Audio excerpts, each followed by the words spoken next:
나는 내가 몰랐던 하나님을 이제야 만나고 있습니다.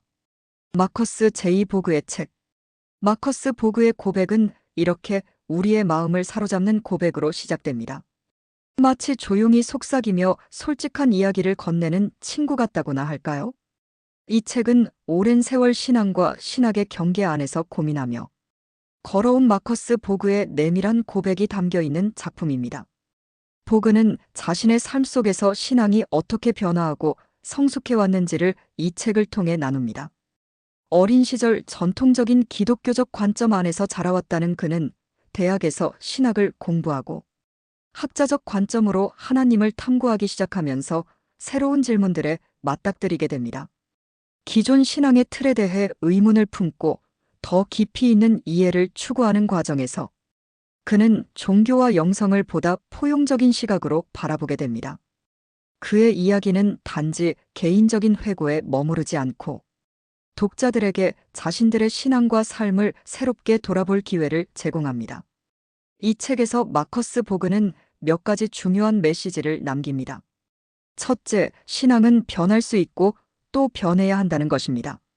그에게 신앙은 어떤 고정된 틀이 아니라 성장하고 진화하는 여정입니다.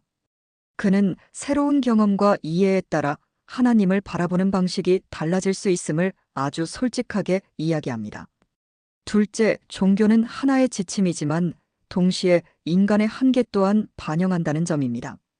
그는 하나님을 이해하고자 하는 우리의 방식이 종종 인간의 틀과 문화적 한계에 의해 제한된다고 말합니다. 그리고 셋째, 모든 신앙적 여정은 결국 사랑으로 향해야 한다는 것입니다. 하나님을 믿는다는 것은 단순히 교리와 전통을 따르는 것을 넘어 실제로 삶 속에서 사랑과 연민을 실천하는 것임을 강조합니다. 이 책이 주는 시사점은 참으로 깊습니다. 우리는 종종 질문하는 것을 두려워합니다. 신앙이라는 이름 아래 진리를 그대로 받아들이고 의심하지 말아야 한다고 배웠기 때문이죠. 하지만 마커스 보그는 용기 있게 말합니다. 질문은 두려워할 것이 아니라 오히려 신앙을 더 깊게 만드는 중요한 도구라고요. 그는 우리에게 신앙이란 열린 마음과 끊임없는 탐구 속에서 빛날 수 있음을 보여줍니다. 책 소개.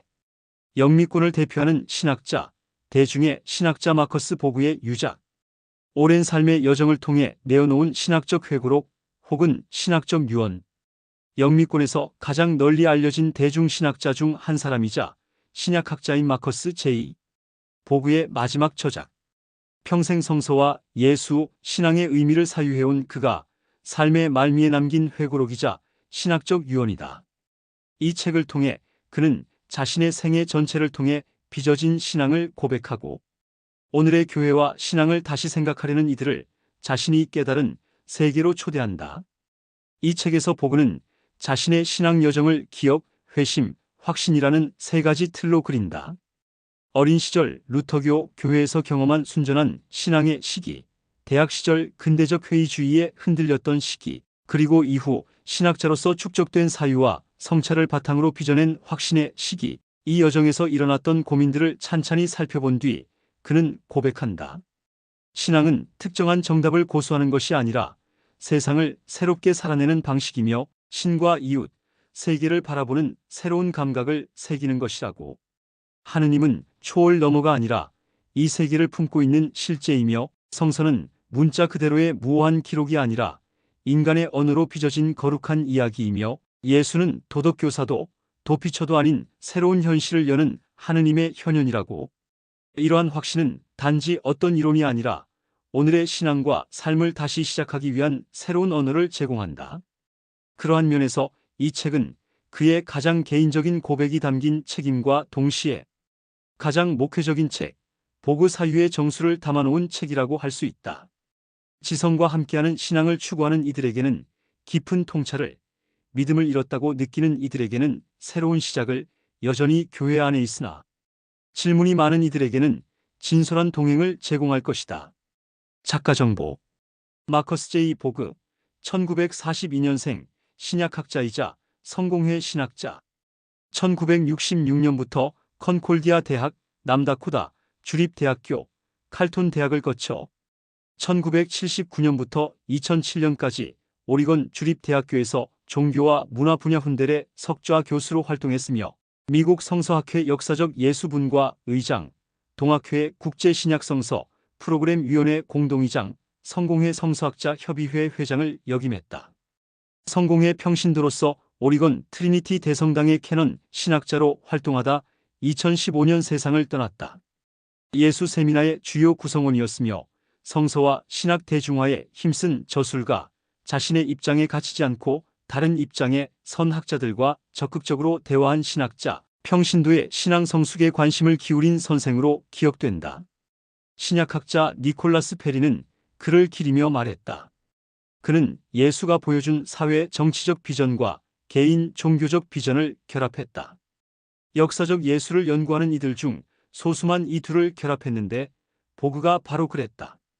신약학자 스칸 맥나이트는 말했다. 보그는 토론에 참여할 때 늘 상대방의 의견을 경청했다. 그는 복음주의와 역사적 정통주의의 강점을 알고 있었다. 그는 복음주의자들에게 환영받는 진보 신학자였다. 주요 저서로 그리스도교 신앙을 말하다 비아, 예수 새로 보기 한국신학연구소, 새로 만난 하느님 한국기독교연구소, 예수의 의미톰 라이트와 공저, 한국기독교연구소, 기독교의 심장 한국기독교연구소, 첫 번째 크리스마스 존 도미닉 크로산과 공저, 한국기독교연구소, 성서 제대로 다시 읽기 동연, 예수, 새로운 비전 동연 등이 있다.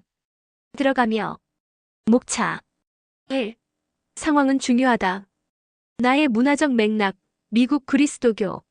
오늘날의 분열. 정치적으로 분열된 그리스도교. 2.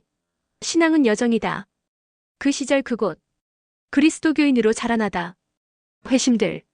첫 번째 회심, 지적 그리고 종교적 회심. 두 번째 회심, 정치적 그리고 종교적 회심. 3. 하나님은 실제하며 신비이다. 신비 체험과 하나님. 신비 체험이 나의 하나님 이해에 끼친 영향. 초자연적 유신론에 대한 대안. 4. 구원은 내세보다 여기에서의 삶에 관한 것이다. 세 가지 인식의 단계. 구원. 내세는 성서의 중심이 아니다. 내세가 강조될 때 그리스도교에는 어떤 일이 일어나는가? 구원은 변화에 관한 것이다. 내세.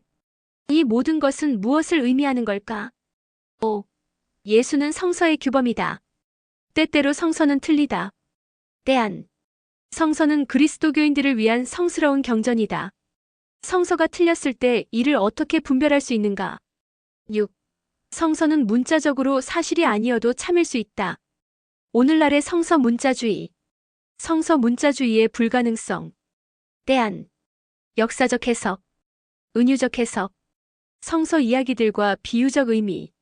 비유로서의 창조 이야기들. 비유적 해석의 또 다른 예들. 7. 예수의 십자가 죽음은 중요하다. 그러나 우리의 죗값을 치렀기 때문은 아니다. 역사적 신학적 문제들. 역사의 맥락에서 바라본 예수의 십자가. 예수의 죽음은 중요하다. 예수의 죽음이 지닌 두 번째 의미. 8. 성서는 정치적이다. 그리스도교와 정치의 분리. 성서의 정치. 9. 하나님은 정의를 열망하시며 가난한 이들을 깊이 돌보신다. 예언자 아모스의 특별한 위치. 고발. 심판. 아모스 1장 3절 2장 16절. 아모스와 아마샤. 아모스와 미국 그리스도교. 10. 그리스도인은 평화와 비폭력으로 부름받았다. 기억들. 초기 그리스도교의 평화주의 비폭력. 정당한 전쟁 신학 제한적인 참여. 성스러운 전쟁 신학 폭력의 무제한 허용. 전쟁에 대한 수능. 성서와 폭력. 성서 본문에 대한 반론. 다른 반론들에 대한 응답. 11. 하나님을 사랑한다는 것은 하느님처럼 사랑하는 것이다. 하나님을 사랑한다는 것은 무슨 뜻인가? 하나님을 사랑한다는 것은 하나님께 주의를 기울이는 것이다. 하나님이 사랑하시는 것을 사랑하라. 하나님을 사랑하고 하나님께 중심을 두라. 책 속으로 들어갑니다. 이 책은 지극히 개인적인 이야기인 동시에 개인적인 이야기를 넘어선 이야기를 담고 있다. 개인적인 측면에서 보면 이 책은 70살이 되었을 때 내 삶의 이정표들 기억, 회심, 그 회심을 통해 형성된 확신을 중심으로 삶을 성찰한 결과물이다. 하지만 이 책이 마냥 개인적인 이야기만은 아닌 이유는 저 과정들을 거쳐 내 삶에 자리 잡게 된 믿음들이 오늘날 그리스도교인, 특히 미국 그리스도교인에게도 중요한 의미를 지닐 수 있다고 믿기 때문이다. 이른이 되어보니 인생은 너무 짧다. 걱정에 빠져 있거나 심술이 나 있거나 뚱에 있기에는 한 시간도 아깝다. 이른이 되니 뜻밖의 변화도 있다. 놀랍게도 알 수 없는 힘이 솟아나는 것이다. 삶을 살며 배운 가장 중요한 내용, 가장 중요한 진실을 이야기하고 싶다는 충동이 일었다. 물론 조심해야 할 점도 있다. 70년이라는 세월이 지혜를 보증해주거나 독단적이어도 된다는 자격증을 주지는 않으니 말이다. 고집센 바보 늙은이가 되기란 너무나 쉬운 일이다. 사순절 설교를 준비하는 과정에서 내 머릿속에서는 이 책을 이루게 될 세 개의 중심축 기억, 회심, 확신이 떠올랐다. 먼저 기억이 있다. 이 기억에는 유년 시절의 기억을 비롯해 이후 수십 년 동안 축적된 삶의 장면들이 있다. 그리고 그 가운데 회심들이, 삶의 방향이 바뀐 전환점들이 그리스도교인이 된다는 것은 무엇을 의미하는가에 대한 내 이해가 바뀐 경험들이 일어났다. 그리고 그 모든 과정을 거쳐 내 안에는 확신, 즉 내가 지금 세상을 바라보는 방식, 쉽사리 흔들리지 않으며 삶을 바라보는 근본적인 관점이 자리 잡게 되었다. 의식하든 의식하지 않든 나는 기억, 회심, 확신이라는 세 가지가 서로 얽히고 흐르며 우리 삶 전체를 빚어낸다고 생각한다. 컨버전 회심, 전환, 환전 컨버전이라는 단어는 비인격적인 의미와 인격적인 의미를 모두 가지고 있다. 비인격적인 의미 중 하나는 금전과 관련이 있다. 한 통화에서 다른 통화로 돈을 바꿀 때 우리는 환전 컨버전이라고 말한다. 어쩌면 우리 시대의 특징을 보여주는 건 이 뜻일지도 모르겠다. 미식 축구에서 터치다운을 한 뒤 추가 점수를 얻을 때 이 말을 쓰기도 한다. 그러나 내가 주목하는 것은 이 단어의 인격적인 의미다. 라틴어 원 콘베르테에서 알 수 있듯 회심은 돌이킴, 삶의 방향을 크게 바꾸거나 전환하는 것을 뜻한다. 회심은 큰 변화이지만 인생에서 일어나는 큰 변화들이 반드시 회심을 끌어내지는 않는다. 이혼, 실직, 사랑하는 이의 죽음, 예상치 못한 나이, 혹은 이른 나이에 불치병에 걸리는 일은 삶을 완전히 바꾸는 사건이 만 그 자체로 회심은 아니다. 회심이 일어나는 계기가 될 수는 있지만 말이다. 오늘날 영어에서 인격적인 의미로 회심을 쓸 때는 종교와 관련이 있다. 종교가 없던 사람이 종교를 갖게 되거나 혹은 그 반대이거나 한 종교에서 다른 종교로 옮기거나 불교인이 그리스도교인이 되는 경우, 한 종교 안에서 교파를 옮긴다든지 개신교의 신자가 로마 가톨릭 교회의 신자가 되는 경우, 혹은 기존에 속한 전통 안에서 신앙이 깊어질 때 관습적인 그리스도교인이 열정적으로 헌신하는 그리스도교인이 될 때를 우리는 회심이라고 부른다. 회심은 바울이 다마스쿠스로 가는 길에서 겪은 일이나 성 프란치스코의 삶이 급반전을 이룬 것처럼 갑작스럽고 극적일 수도 있지만 점진적이고 점층적인 경우가 더 많다. 종교적 의미 외에도 지적 차원에서, 정치 영역에서 다양한 형태의 회심이 있을 수 있다. 종교적 회심이 그렇듯 이러한 전환도 갑작스럽게 일어날 수 있고 점진적으로 일어날 수도 있다. 어떠한 경우든 이 전환들의 공통점은 이 변화가 삶에 대한 우리의 근본 지향의 변화와 관련이 있다는 것이다. 세상을 어떻게 보는지, 무엇을 생각하고 어떻게 살아가는지, 현실이 어떠한지, 무엇이 진실로 중요한지, 무엇에 열정을 느끼고 무엇에 헌신하며 충성하는지 말이다. 이야기를 조금 미리 당겨 말하자면 확신 컨빅션은 회심에서 흘러나온다. 출판사 서평. 영미권을 대표하는 신학자, 대중의 신학자 마커스 보그의 유작. 오랜 삶의 여정을 통해 내어놓은 신학적 회고록 혹은 신학적 유언. 종교 언어는 종종 삶의 언어와 멀어진다. 익숙한 단어일수록 손쉽게 무뎌지고 교회 안에서조차 하느님, 예수, 믿음이라는 말들은 때때로 설명되지 않은 상태로 공중에 붕 뜨기 일수다. 마커스 보그는 이 간극을 일생 동안 좁히려 애쓴 학자였다. 그는 신약학자라는 직함에 머물지 않고 오늘의 세계에서 신앙이 무슨 의미가 될 수 있는가? 라는 물음에 정직하게 응답하고자 했던 대중신학자였다. 마커스 보그의 고백은 이 마커스 제이 보그가 70세를 맞이해 쓴 일종의 회고록이자 세상을 떠나기 전 마지막으로 남긴 책이다. 하지만 이 책은 단순한 회고록이 아니다. 자신이 평생을 바쳐 탐구한 질문들에 대해 삶의 말미에 내놓은 응답을 수록하고 있다는 점에서 이 책은 일종의 신학적 유언이라고도 할 수 있다.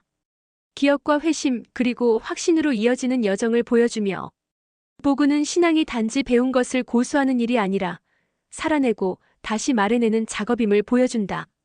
책은 유년기 루터교 교회에서 만난 순전한 신앙을 기억하며 시작된다. 이윽고 그 신앙은 대학에서 접한 성서 비평, 과학적 세계관, 더 넓어진 세계 앞에서 무너진다. 그래서 그는 기존의 신앙을 떠나고 새롭게 자신의 신앙을 돌이킨다. 이전과는 다른 방식으로, 그러나 더 깊고 넓어진 이해로. 그에게 하나님은 더는 저 너머에서 모든 것을 통제하는 존재가 아니라 이 세계 안에 현존하면서도 우리가 결코 붙잡을 수 없는 신비로운 실제다. 예수는 단순한 도덕교사도 불안의 도피처가 아니라 하느님 나라를 여는 하느님의 현현, 우리 삶의 가능성을 새롭게 열어젖힌 존재다. 성서는 무오한 진리의 목록이 아니라 하나님을 향한 인간의 응답과 해석이 겹겹이 쌓인 신앙 공동체의 이야기다. 보그의 여느 책들이 그렇듯 이 신학적 회고록에서도 그는 신앙의 언어를 다시 기술하고 익숙한 것을 새로운 시선으로 본다. 그렇게 그는 신앙이 정답을 고수하는 것이 아니라 세상을 새롭게 살아가는 방식이며 현실을 다르게 바라보는 감각임을 몸소 보여준다. 여러 서평자는 이 책을 보그의 가장 목회적인 책, 진보적인 그리스도교인들을 위한 안내서로 평가했다. 하지만 이 책은 그보다 더 깊은 층위에서 독자에게 묻는다. 당신이 삶을 통해 정말로 붙들고 있는 것은 무엇인가? 그것이 믿음이라면 그 믿음을 적절한 어휘로 말할 수 있는가? 보그는 말한다. 자신은 여전히 하나님을 믿고 예수를 따른다고. 그리고 이 세상이 하나님의 세상이 되기를 꿈꾼다고. 이 고백을 공유하는 이들에게 때로는 의심하고 때로는 흔들리면서도 신앙의 여정을 포기하지 않는 이들에게 이 책은 커다란 도움과 자극을 줄 것이다. 많은 독자들은 이 책을 읽고 자신들의 신앙 여정을 있는 그대로 받아들이기 시작했다고 고백합니다. 구체적인 답을 찾으려 하던 그들이 보그의 열린 사고와 진솔함에서 큰 위로를 받았다고 하죠. 또한 자신의 깊은 내면을 들여다보는 계기가 되었다는 반응도 많습니다. 마치 오랜 친구와 깊은 대화를 나눈 듯한 느낌이었다는 이야기도 종종 들립니다. 여러분은 이 책에 대해 어떻게 생각하시나요? 신앙과 영성, 그리고 여러분의 삶에 대해 어떤 생각과 질문이 떠오르셨는지 나누어 주시면 좋겠습니다. 글 출처 교보문고 마커스 보고의 고백